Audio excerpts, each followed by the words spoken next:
인생이 다 될 수 있기를 주 예수의 이름으로 간절히 축복드립니다. 오늘 말씀은 잠언의 말씀인데요. 27장 1절부터 13절까지 말씀입니다. 우리 1절부터 13절까지 합독해서요 한번 읽어보도록 하겠습니다. 시작. 너는 내일 일을 자랑하지 말라. 하루 동안에 무슨 일이 일어날는지 네가 알 수 없음이니라. 타인이 너를 칭찬하게 하고 네 입으로는 하지 말며 외인이 너를 칭찬하게 하고 네 입술로는 하지 말지니라. 돌은 무겁고 가볍지 아니하거니와 미련한 자의 분노는 이 둘보다 무거우니라. 부는 잔인하고 노는 창수와 같거니와 투기 앞에서 누가 서리요. 면책은 숨은 사람보다 나으니라. 친구의 아픈 책망은 충직으로 말미암는 것이나 원수의 잦은 입맞춤은 거짓에서 난 것이니라. 배부른 자는 꿀이라도 싫어하고 줄인 자에게는 쓴 것이라도 다니라. 고향을 떠나 유리하는 사람은 보금자리를 떠나 떠도는 새와 같으니라. 기름과 향이 사람의 마음을 즐겁게 하나니 친구의 충성된 권고가 이와 같이 아름다우니라. 내 친구와 내 아비의 친구를 버리지 말며 내 환난 날에 형제의 집에 들어가지 말지어다. 가까운 이웃이 먼 형제보다 나으니라. 내 아들아, 지혜를 얻고 내 마음을 기쁘게 하라. 그리하면 나를 비방하는 자에게 내가 대답할 수 있으리라. 슬그리운 자는 재앙을 보면 숨어 피하여도 어리석은 자들은 나가다가 해를 받느니라. 타인을 위하여 보증선자의 옷을 취하라. 외인들을 위하여 보증선자는 그의 몸을 볼모 잡을지니라. 아멘. 오늘 말씀 제목은요, 교만을 내려놓고 충직한 권고를 듣게 하십니다 라는 제목으로 하나님 말씀을 증거하도록 하겠습니다. 한국 엄마와 미국 엄마에게는 큰 차이가 있다라고 말합니다. 나라에 따라서요 양육의 방식이 다르다라고 이야기하는 것이죠. 먼저요, 한국 엄마는 아침마다 제일 많이 하는 말이요, 빨리빨리를 외친다라고 말합니다. 왜냐? 아이들이 안 움직이기 때문이죠. 학교랑 유치원을 가야 되는데 빨리 준비 안 해? 빨리 양치해야지. 여러분, 지금 웃으신 분들은요 이 과정을 이미 거치신 분들입니다. 충분히 상황이 이해가 되죠. 그런데 미국 엄마는요 자녀들에게 아침에 이렇게 말한대요. 굿모닝, 좋은 아침 이러면서요, 오늘은 어제보다 더 빨리 준비해볼까? You can do it? 할 수 있겠어? 만약 늦는다면 그것도 너가 경험해봐야 될 거야 라고 이야기를 해준대요. 한마디로 지각해서 두드려 맞아봐야 정신을 차린다 라는 말이겠죠. 그리고요, 학교를 다녀오면은요 한국 엄마는 이렇게 말한다고 합니다. 자녀를 쪼기 시작한대요. 너 숙제 했어 안 했어? 엄마가 숙제하라고 했지. 질문에서부터 화가 많이 나 보이죠. 그런데요 미국 엄마는요 이렇게 이야기를 한다고 합니다. 오늘 밤에 숙제 다 한 후에 혹시 하고 싶은 일이 있어? 너가 하고 싶은 게 있다면 오늘 숙제 후에 그걸 해볼까? 라고 말한대요. 정말 차이가 있죠. 그리고요 한국 엄마는 시험 기간이 되면 자녀보다 더 예민해진다고 합니다. 야, 책상에 앉아서 집중 좀 해. 시험 공부 열심히 해야 성적이 나오지. 정신 차리라고 이렇게 말해준답니다. 그런데 미국 엄마는요 뭐라고 합니까? 지금까지도 잘 했어. 아까 공부한 것처럼 계속 노력해볼까? 이렇게 주도권을 아이들에게 계속 준다는 것이죠. 그래서 한국 엄마는요 결론으로 모든 학업과 입시, 직장을 통해서요 너는 빨리 돈 벌고 안정돼서 성공해야 된다라고 가르친대요. 이 세상에서 나도 너도 괜찮을 수 있는 방법은 성공하는 방법밖에 없다라고 가르친다는 것이죠. 이것이 안 되면 절망이 된다. 그런데 미국 엄마는 반대로 말한대요. 아들아, 너가 무엇을 하든지 현재를 만족하고 기뻐할 수 있다면 그것이 더 좋은 일이야. 엄마는 그것이 행복이라고 생각해. 너가 어떤 일을 택하든지 지금을 기뻐하며 살아갈 수 있다면 그것이 성공이야. 그래서 한국 엄마는요, 자기 자녀가 성공하기를 간절히 바라고 꿈꾸지만은요, 미국 엄마는 자녀가 현재를 만족하며 행복한 인생을 살아가기를 바라고 있더라. 야, 정말 같은 엄마인데도 차이가 있죠. 그래서 오늘 나는 자녀로서 부모로서 어떤 메시지를 가장 많이 듣고 양육을 해왔는가, 오늘 목장에서도 한번 나눔을 해봤으면 좋겠습니다. 그래서 오늘 본문으로 돌아와서요, 가만히 말씀을 보니까요, 하나님 앞에서 똑같은 인생을 살아가지만은요, 겸손의 인생이냐 교만한 인생이냐의 차이가 이 정도로 심한 것을 보게 됩니다. 그래서 오늘 하나님 앞에 겸손한 인생은 어떠한 인생일까, 오늘 이 권고라는 주제로 한번 살펴보도록 하겠습니다. 먼저요, 들어야 할 권고 첫째는요, 스스로도 잘 모르는 교만에 빠지지 말라. 스스로도 잘 모르는 교만에 빠지지 말라입니다. 먼저 1, 2절을 우리가 곱씹는 마음으로 한 번 더 읽어보도록 하겠습니다. 시작. 너는 내일 일을 자랑하지 말라. 하루 동안에 무슨 일이 일어날는지 네가 알 수 없음이니라.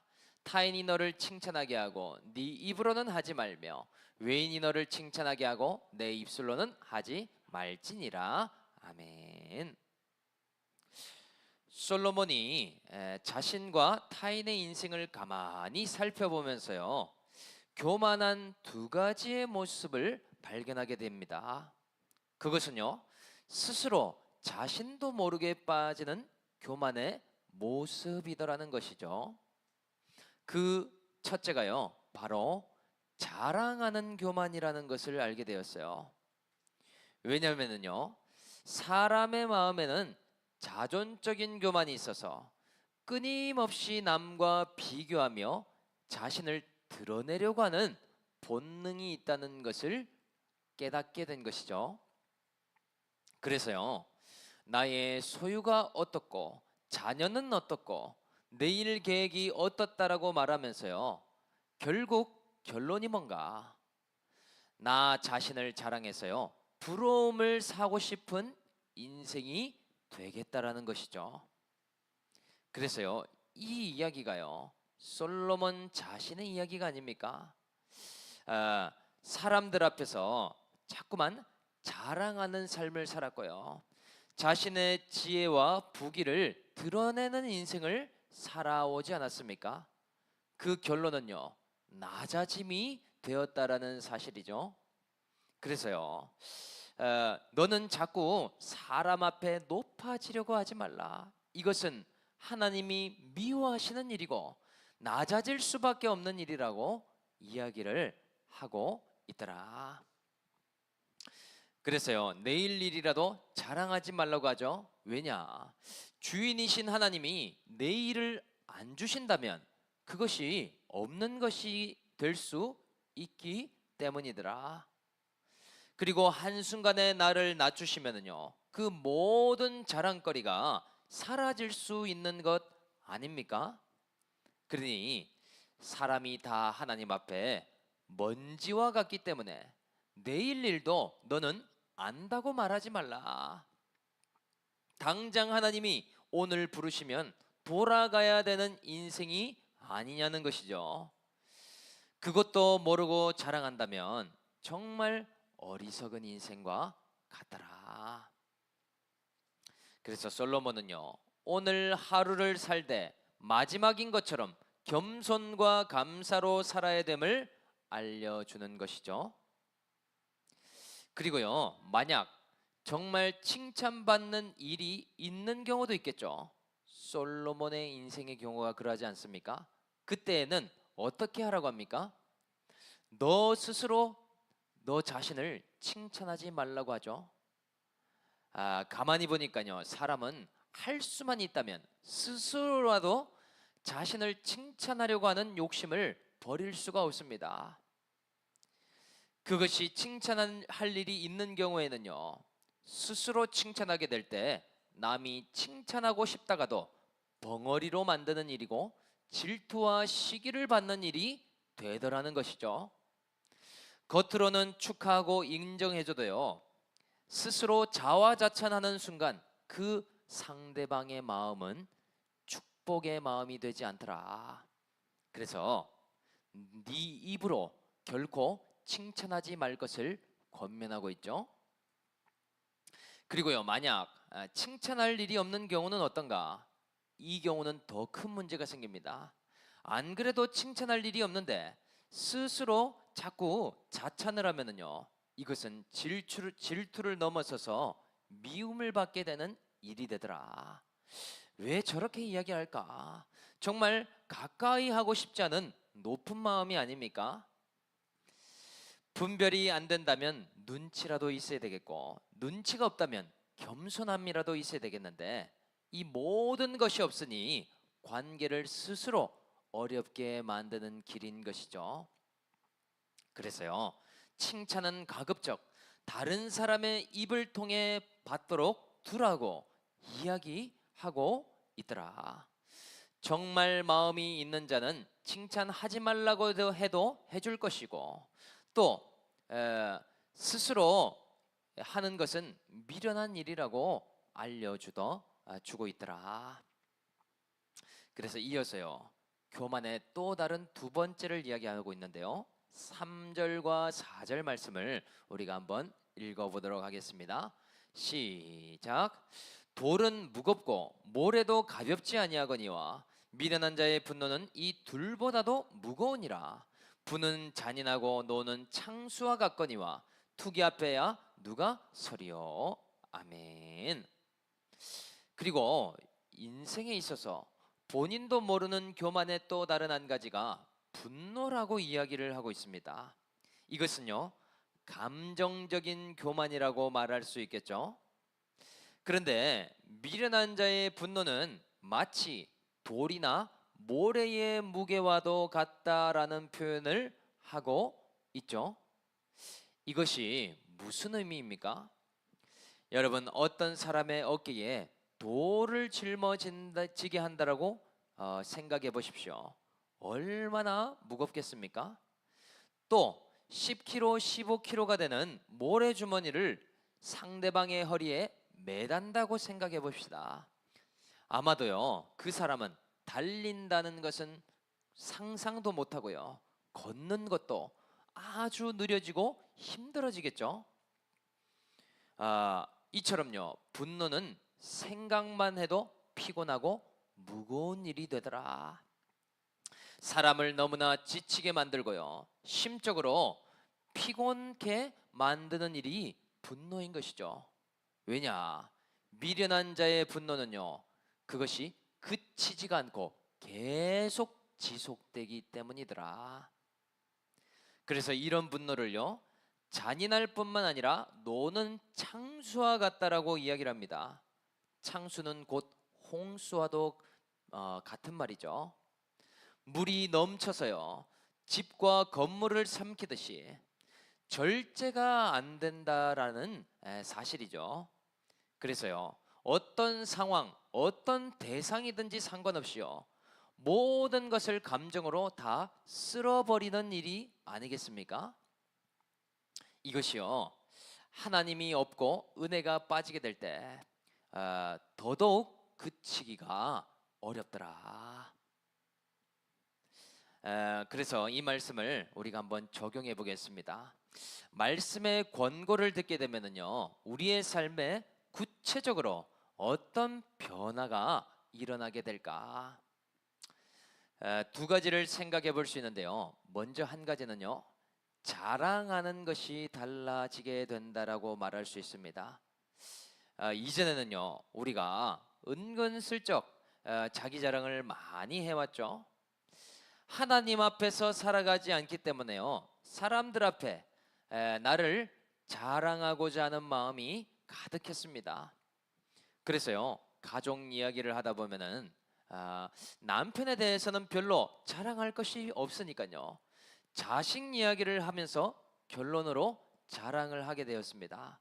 내가 그래도 자녀를 잘 키웠고 그 자녀가 지금 직장을 다니고 있고 자립을 했으니까 너무 부러워하게끔 이야기를 한다는 것이죠.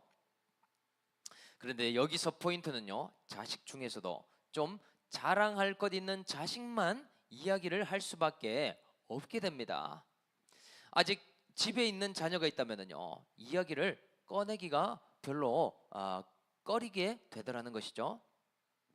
그리고 차를 사든 가방을 사든 소유에 대해서 이야기를 해도요, 결론이 과시하는 쪽으로 결론이 나게 됩니다.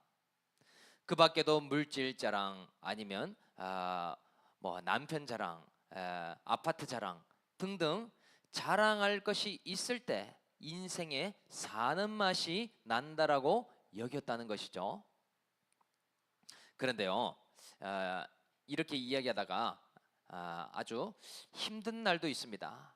다른 엄마들이랑 이야기하다가 왠지 나는 자랑할 것이 없어지게 되면은요, 우울해진다라는 사실이죠. 내 인생은 왜 이런가 비교하다가 이런 자기 연민에 빠지게 되는 것 아닙니까? 더 많이 비교하다가 인생이 초라해지는 기분을 느낄 때 우울해지게 되더라. 그래서 자랑거리가 있으면 우쭐대다가 없으면 우울한 삶을 반복해왔다는 것 아닙니까? 그런데 말씀의 권고를 듣는 인생은요, 자랑거리가 달라지게 되죠. 자랑의 방식이 달라지게 되어 있습니다. 먼저요, 내가 하나님을 자랑하게 되고 그리스도를 자랑하게 되죠. 내가 가장 잘한 일은요, 인생에서 예수 믿게 된 것이라고 이야기하게 될 것입니다. 여호와는 나의 목자시니 내가 부족함이 없으리로다. 하나님으로 인해서요, 나는 만족하고 자족한다라고 고백을 한다라는 것이죠. 또한 나에게 자랑할 것이 있다면요, 나의 연약함을 자랑할 것입니다. 내가 그리스도인으로 고난 받는다는 것을 자랑하게 되더라. 나는 부족하고 연약한 인생인데 하나님께서 은혜를 주셨음을 고백하게 되는 것 아닙니까? 이것은요, 내가 겸손한 인생이 되어가고 있음을 반증하고 있는 일들이더라. 그리고요, 만약에 자랑할 일이 있어도요, 결코 내 입을 꾹 다물게 됩니다. 벙어리가 된다라는 것이죠. 내가 사람들 앞에 높아지는 것이 하나님께서 미워하는 일이 아닌가, 그것을 알기 때문에요, 벙어리 하면서요, 내 입술을 굳게 닫게 되더라. 칭찬할 것이 정말 있다면 할 사람들은 할 것이요, 그 일을 많이 받는 것도 결코 좋은 일이 아님을 깨닫게 되었기 때문이죠. 그래서요, 이렇게 자랑하는 것에서요, 벗어나게 되더라. 그리고 또 다른 변화 한 가지가 있다면요, 분노가 사그러지게 되어 있다. 여러분, 이 분노의 실체는요, 내 속에 두려움과 불안이라고 했죠. 내가 정말 생각하고 싶지도 않은 그러한 일을 그림자처럼 마주할 때 사람은 분노하게 됩니다. 여기서요, 또 한 가지 더 한다면요, 내가 100% 옳다라는 생각마저 있다면요, 이 분노는 홍수와도 같이 쏟아지게 되더라. 그래서 정말 필요할 때 말을 못하다가 이것이 가족이나 배우자, 자녀에게 나올 때가 너무나 많은 것이죠. 안 그래도요, 직장에서 하지 못하는 말들이 있다가 집에 가면은 더 큰 분노로 나오게 될 수 있습니다. 아니면 사람 관계에서요, 선한 일을 숨기고 있다가 갑자기 자녀나 배우자에게 터지는 일들이 얼마나 많습니까? 그래서요, 강남에서 뺨 맞고 이 종로에서 화풀이 하는 것처럼 그런 불필요한 분노를 우리가 쏟아내고 있지 않은가 돌아봐야 되겠더라. 그래서 그것의 가장 피해자는요, 나의 가족들이자 내 자녀들이었습니다. 자녀나 배우자를 감정 쓰레기통에 담고 분노를 내었다는 것이죠. 무엇 하나 실수를 보았을 때 이것이요, 분노 스위치처럼 쏟아지게 되는 경우가 얼마나 많았는가. 저도 가끔요, 화를 낼 때가 있는데요, 특히 루미니한테 제가 화를 낼 때가 많더라고요. 루미니가 지금 탁구를 하겠다라고 길을 가고 있는데요, 가끔 열심히 안 하고 있으면요, 이 한국 엄마처럼 잔소리가 나올 때가 있습니다.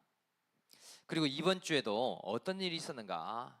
루미니가요, 물건을 참 잘 잃어버립니다. 저의 어릴 적 같아요.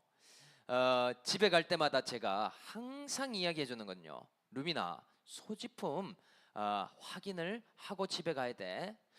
신발이나 라켓이나 아니면 가방 같은 것 중에 잃어버린 게 없는지 한번 지금 찾아보자. 그래서요, 여느 날처럼 똑같이 이야기를 하고 이제 집에 가고 있었습니다. 차를 타고요, 집에 가는데요, 이미 출발을 한 지 10분이 지났는데 루미니가 탁구화를 신고 그대로 집에 오는 일이 있었습니다. 그리고 신고 와야 될 신발은 탁구장에 둔 것이죠. 그런데 아빠한테 야단 맞을까봐 먼저 이런 변명을 하더라고요. 아빠, 제가 이제 탁구화를 다른 걸 신고 싶어서요. 이제 탁구화를 신고 집에 가는 길이에요. 그래서 신발 이거 신고 와도 괜찮아요. 그런데 제가 아무 말도 안 했는데 그 말을 하더라고요. 그래서 제가 순간 조금 화가 났는데 저의 어린 시절을 생각하면서 이렇게 이야기를 했습니다. 루미나, 아빠한테 야단 맞을까봐 그렇게 핑계를 대는 말을 하면 아빠는 더 야단을 칠 수밖에 없어. 아빠가 소지품 잘 챙기라고 했는데 확인을 잘 못했어요. 아빠 죄송해요. 잘 챙길게요. 이 한마디면 끝나는 건데 그렇게 말하면 더 혼나게 되는 거야, 루미나. 그런데요, 점입 가경이죠.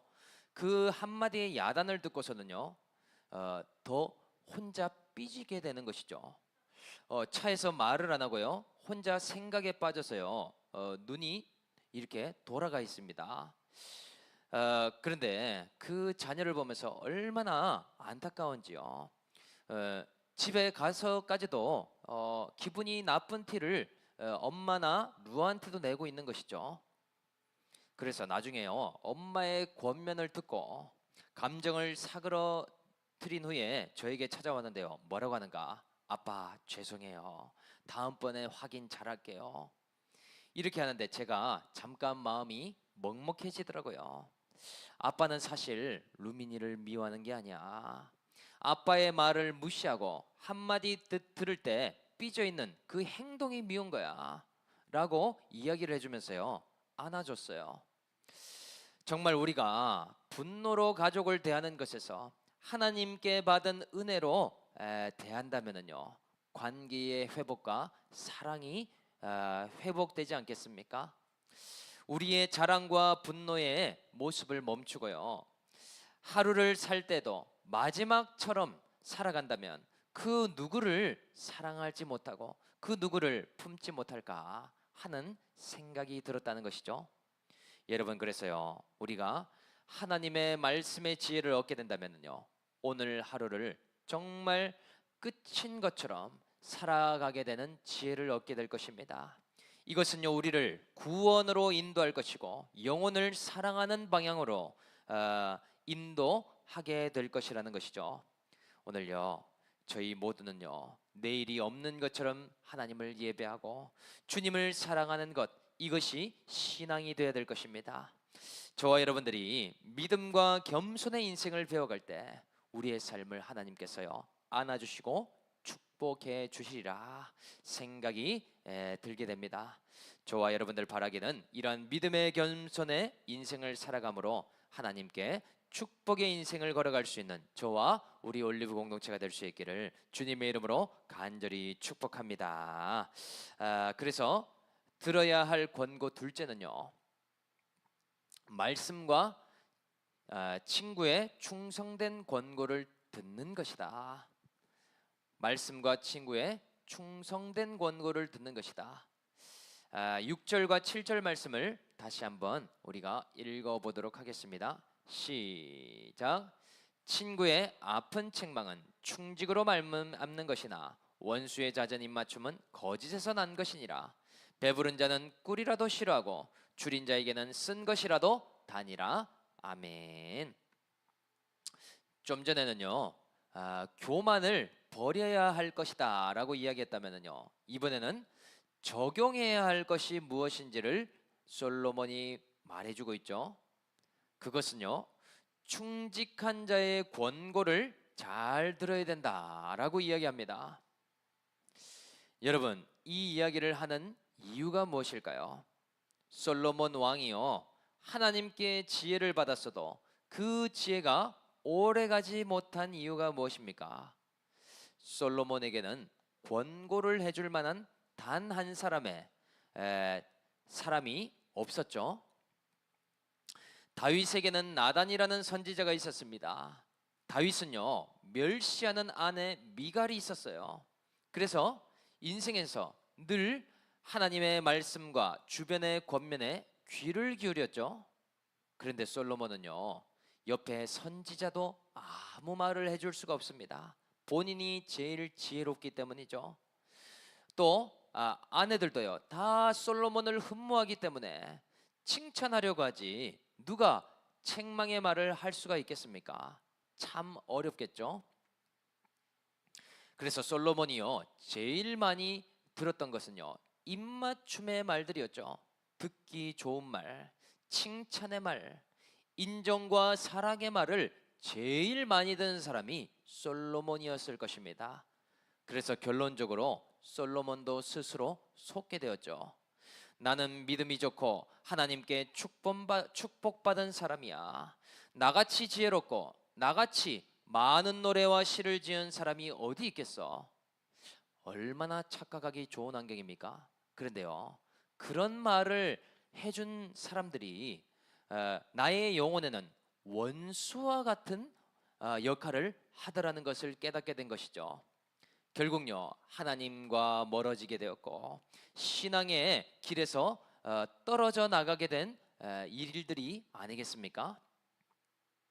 그래서요, 다 솔로몬을 흠모하는 것처럼 보였지만은요, 많은 이들이 기억하는 것은 다윗의 인생이더라. 솔로몬은 그가 가진 부유함과 지혜만 부러워했지 그의 신앙과 그의 예배를 부러워하는 사람은 아무도 없는 것 아닙니까? 그러니까요, 다윗의 인생을 사람들은 기억하더라. 그러니까요, 겸손한 자는 마치 배고픈 사람과도 같다라고 솔로몬은 비유하고 있습니다. 여러분, 배가 고프고 시장하면 어떻습니까? 찬밥이든 더운 밥이든 어떤 것이 맛이 없겠습니까? 다 맛있죠. 그리고요, 음식이 짜고 싱겁고 그런 이야기를 하지 않게 됩니다. 반찬 투정이 사라진다는 것이죠. 그것이 꿀이 아니라 쓴 음식이라도 내 몸에 달게끔 느껴지게 된다. 그만큼 줄여 있기 때문이죠. 그런데 교만한 자는 어떻다고 합니까? 꼭 배부른 자와 같다라고 이야기합니다. 이미 식사 전에 밥 대용이 될 만한 무엇인가를 먹은 사람 같다는 것이죠. 꿀과 같이 단 음식을 내어 놓아도요, 이거 왜 이렇게 다냐, 배부르다 이야기를 합니다. 쓴 음식을 내어 놓으면요, 이것을 먹으라고 내어 놓냐, 너무 쓰다고 말하는 것 아닙니까? 무엇을 주면 감사히 먹을 수가 있겠는가? 음식의 문제가 아니라는 사실이더라. 그는 이미 심령이 배부르고 그의 영혼이 교만하기 때문에요. 말씀을 먹지 않을 뿐만 아니라 사람의 권고도 듣기를 원치 않는다라고 이야기를 하고 있더라. 이것이요 솔로몬 자신의 모습이 아닙니까? 그리고 이어서 이야기를 하죠. 8절과 9절 말씀도 한 번 더 읽어보도록 하겠습니다. 시작. 고향을 떠나 유리하는 사람은 보금자리를 떠나 떠도는 새와 같으니라. 기름과 향이 사람의 마음을 즐겁게 하나니 친구의 충성된 권고가 이와 같이 아름다우니라. 아멘. 그래서 솔로몬이 가만히 보니까요, 권고를 듣기 싫어하는 사람은 고향을 떠나 유리하는 인생과도 같음을 보게 됩니다. 충성된 권고의 말씀이 들리지 않으면요, 보금자리가 있어도 그곳을 떠도는 새와 같은 인생을 살더라는 것이죠. 결국은요, 반대로 말하면 무슨 의미입니까? 충성된 권고를 듣는 것은 방황을 그치게 되는 것이고, 권면을 듣는 것은요 보금자리를 지키는 비결이 되더라. 그래서 이것은 마치 기름과 향을 바르는 것과 같다라고 이야기를 하고 있죠. 사람을 아름답게 향기나게 변화시키더라. 무엇이요? 충직한 권고가요. 그런데요, 기름을 바르면 바를 때는 미끌미끌하고 불편한 것 같지 않습니까? 그런데 그것이 사람을 향기나게 만들더라는 것이죠. 향품을 바르고 단장하는 것이 시간과 비용이 많이 드는 것 같은 일이 아닙니까? 그런데 이것이요 사람을 빛나게 만들고 있더라. 이것이 권고를 듣는 자에게 주시는 축복과도 같다라는 사실이죠. 그래서 이 말씀도 적용해 보면은요, 나는 하나님 앞에 겸손의 인생을 살고 있는가? 겸손은요 곧 듣는 마음이 있는가로 알 수 있겠죠. 분명 겸손의 심령을 갖고 있다면요 하나님의 말씀에 귀를 기울이되 즐거워하며 기울이게 될 것이더라. 그래서요 우리는 나의 심령이 지금 어떤 상태인지를 한번 돌아봐야 되겠죠. 우리 앞에는 늘 두 갈래의 길이 놓여 있습니다. 아침에 일어나도 말씀을 가까이 할 것인가, 아니면 유튜브를 먼저 볼 것인가, 이 기로에 놓여 있습니다. 또요 많은 시간을 미디어를 묵상하며 살 것인가, 아니면 오늘도 큐티 말씀을 듣고 무엇을 적용할 것인가를 묵상할 것인가, 이 두 길이 있죠. 저녁에도요 넷플릭스나 드라마, 쇼핑을 묵상할까, 아니면 오늘 나의 생각을 정리하고 약재료를 써볼 것인가. 왜냐, 우리의 눈과 귀로 묵상하는 모든 것은요 우리 영혼의 양식과도 같기 때문입니다. 그래서요 인스턴트를 먹을 것인가, 아니면 집밥을 먹을 것인가, 이 차이는요 엄청나게 큰 것이 아니겠습니까? 요즘 초등학생들을 대상으로 조사를 해보니까요 성조숙증뿐만 아니라 살찐 영양실조가 많다고 해요. 키도 크고 살도 많이 쪄 있는데 햄버거, 피자, 치킨 같은 패스트푸드를 많이 먹어서 그렇대요. 거기에 들어가는 닭고기, 소고기, 돼지고기가요 이 성장제를 맞춰서 키운 가축들이 아닙니까? 그러니까요 몸에는 별로 좋지가 않고 영양은 떨어지게 되더라. 그런데 영적으로도 마찬가지죠. 내가 계속 인스턴트를 많이 먹게 되면 나타나는 증상이 있습니다. 그러면은요 심령이 배가 부르기 때문에요 말씀이라도 싫다라고 말하게 된다는 것이죠. 하나님의 뜻이 그렇다고 해도 별로 듣고 싶지 않다. 이러한 말을 하는 이유가 무엇입니까? 내가 지금 심령이 배부른 상태이구나. 나의 영혼에 나쁜 음식들이 가득 채워져 있음을 암시해주고 있는 상태가 아닌가. 이것을 쉽게 이해하려면요, 가끔 루아루미니가 똑같은 이야기를 합니다. 저녁 밥상을 차려놨는데요, 밥 안 먹고 싶다. 반찬이 이것밖에 없나? 더운 날씨 해줬는데요, 정말 김새는 말이죠. 그런데 아이들은요, 생각을 못합니다. 밥이 왜 맛이 없겠습니까? 좀 전에 초콜릿과 사탕을 아주 이빠이 먹었거든요. 그리고 밥 먹어야 된다는 것을 머리로는 알지만 조금 전에 과자와 젤리를 양껏 먹었기 때문이 아닙니까? 이미 다른 간식으로 배를 채웠기 때문에 나오는 자연스러운 반응이죠. 그렇다면요, 차라리 이실직고를 하는 게 낫지 않습니까? 엄마, 제가 밥 먹어야 된다는 거 알았는데 먼저 과자를 먹어버렸어요. 죄송해요.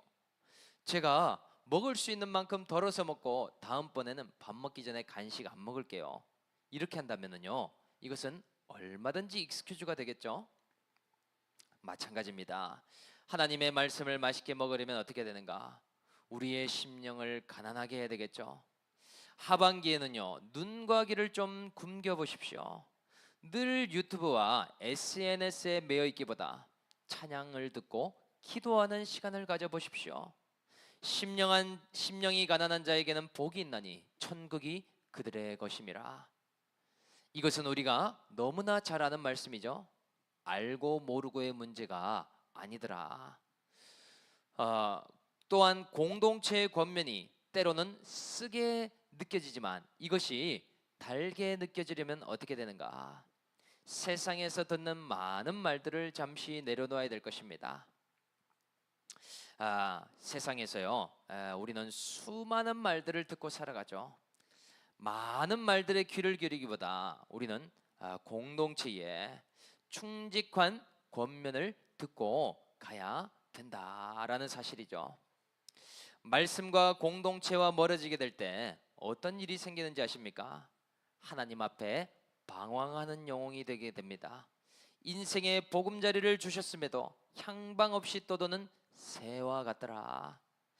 늘 바쁘게 살며 쫓겨다님에도 안식이 없고 쉼이 없다면요, 우리는 적용을 해 나가야 되겠다. 그래서요, 나에게 주신 직장과 가정과 지금 현재의 장소에서 우리는 방황을 그쳐 나가야 되지 않습니까? 그래서 우리는 가야 할 방향이 겸손과도 같더라. 하나님의 꿀송이와 같은 말씀에 귀를 기울이고 마음의 만족을 얻는 것입니다. 또한 공동체와 지체들의 권면을 듣고요, 공동체와 함께 걸어 나가는 것이죠. 이것이 솔로몬이 해 나가지 못한 적용이 아니겠습니까? 오늘 저와 여러분들 심령은 지금 어떻습니까? 많이 부유한 상태로 왔기에 말씀과 멀어지고 있지는 않습니까? 그리고요, 공동체의 권면을 함께하지 못하고 있지 않은가?